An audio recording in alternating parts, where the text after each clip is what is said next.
was trying to figure out how to start my talk. I got a little nervous because I don't feel nervous. So I thought my ideas are like spermatozoa and you are the egg, and hopefully there'll be some sort of conception and we'll give birth to something positive here today.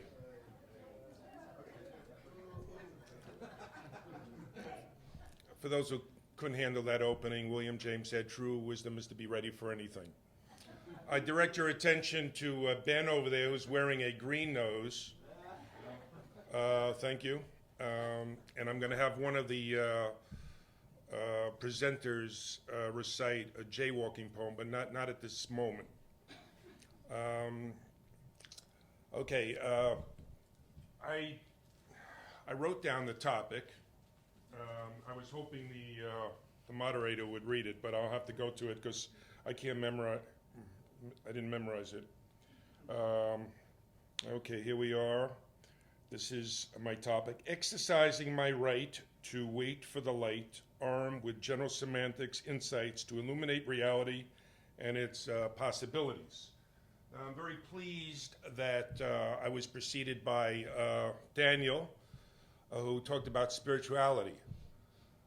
Because at some point I made a habit of waiting for the light to turn green.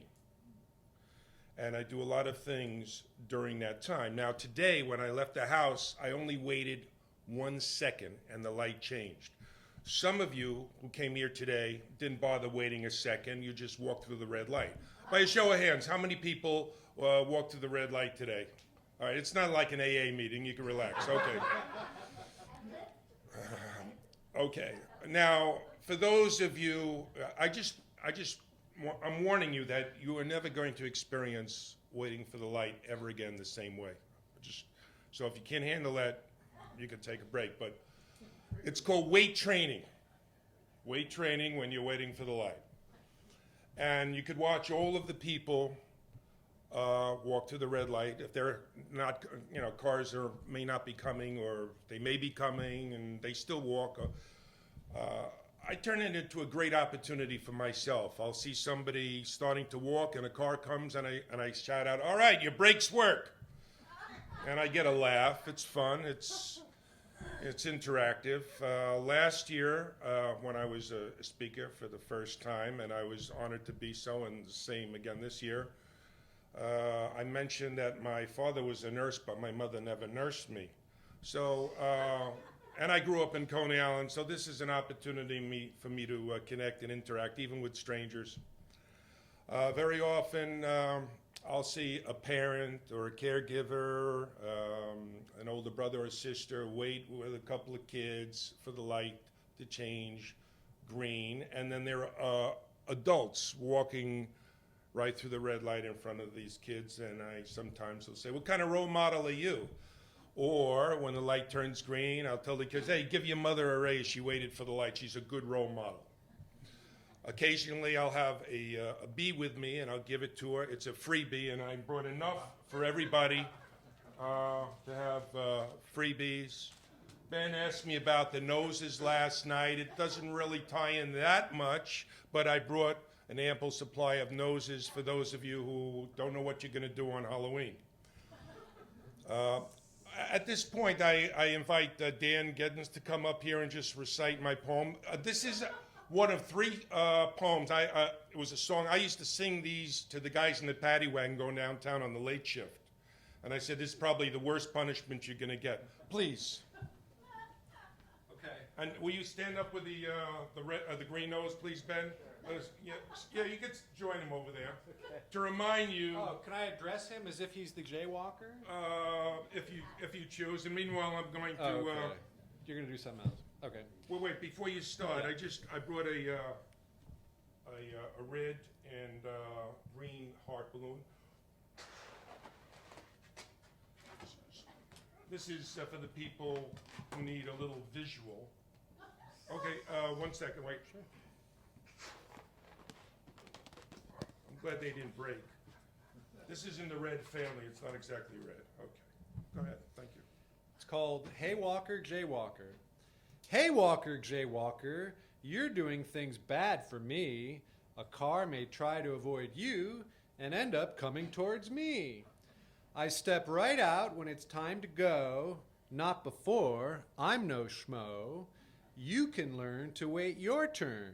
You can make a friend waiting for the Put your arm light. around him. Oh, okay. You can make a friend waiting for the light. I may be a peewee and you may be a biggie, but I'm doing what's right. I'm seeing the light. See the light. See the light. Brighten up your day and see the light. Thank you very much. Thank you. Let's give him a round of applause. So you can hold on to that. Okay, so getting back to the predator, I sometimes pray while I'm waiting for the light. Usually a lights last up to a minute.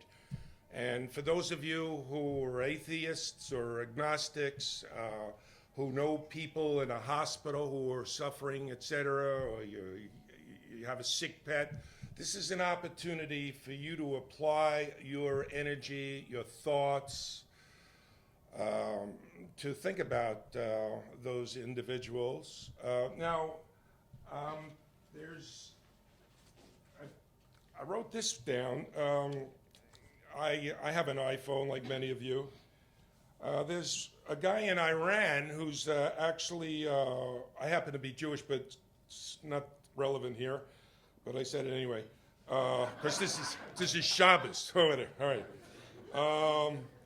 There's somebody, a priest, who refuses to renounce Jesus, and he's in Iran now. He's been there for a couple of years, and the wife, his name is Nagna Abedini, and his wife is a U.S. citizen, and so he's in Iran, and they're really, they're tasing him, they're beating him, they're chaining him, and all that other stuff for not going along with the program.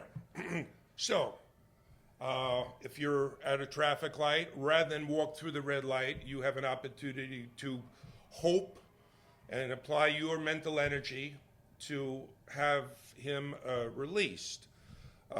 Recently, there was a family of 6 in Israel, and the parents were shot dead, and now we have 4 orphans. You could pray for them, or you could pray for anybody under the sun.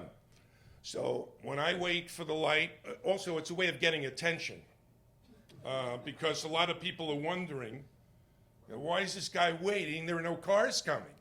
But I'm observing. When I was a cop, you try to soak up as much information as you can. Now, if you see a guy running through the walking through the red light while cars are coming, you tell yourself, well, this guy is breaking a rule and he's taking a risk, an unnecessary risk. So that gives you some information about that person. There is a tremendous amount of information you can get by waiting for the light. As a matter of fact, you could actually meet your future wife or husband waiting for the light. You have up to a minute. As a matter of fact, that's one of the reasons why I carry these with me. I'll tell a girl, wow, you knocked my socks off. Or if there's a couple and I don't want to get knocked out by the guy, say, well, I know why you married her, she knocked your socks off. So there are many different ways to use it. I didn't single out general semantics in this talk, but for those of you who are conversant could probably see the applications. Oh, here's an example. The way you jaywalk today is not the way you're going to jaywalk tomorrow. That's called dating, because you're going to think about this. And hold your ears. You're going to remember that, and I'm not going to pop the green light because he has his green nose on. But you will remember that pop. I don't know how many people have been killed this year or last year by jaywalking, but the current mayor, incidentally, before de Blasio became mayor, I saw him in Lower Manhattan alone, and guess what? Yes, he walked right through the red light. And I said, I didn't say, he wasn't mayor then. I said, Mr. Blasio, you're supposed to be a role model. Why did you jaywalk? And he said nothing. That disappointed me. He could have said, you got me, you're right. He just glared at me.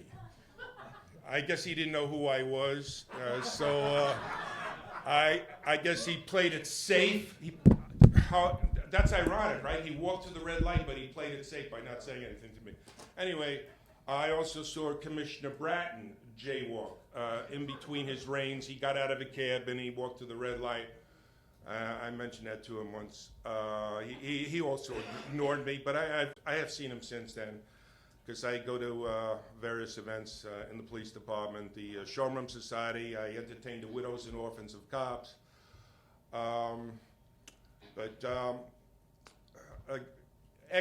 Police excess is in the news, so I just, as an aside, I saw a guy, he wanted to mess up a guy, and I said, listen, I'm not going to perjure myself because of you, and he stopped.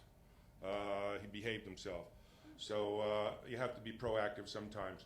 But nevertheless, so there is, when you see jaywalkers, people who cross the light and also in the middle of the block, you're not going to see them the same way again. One time I was bicycling to the gym when I was in better shape, and this guy was with his kid, and he was walking across the street on a zigzag. He was jaywalking. I says, thanks for jaywalking. You must be a brain surgeon.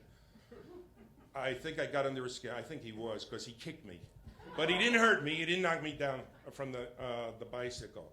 But it's just an opportunity for you to learn, to add to your well of knowledge, practice your general semantics. I do it daily. And you have to, and even if you have the light, you still have to be careful. There was a doctor who was walking with a red light on 2nd Avenue in the 60s, and a car made a sharp turn, knocked her down. She died from a head injury.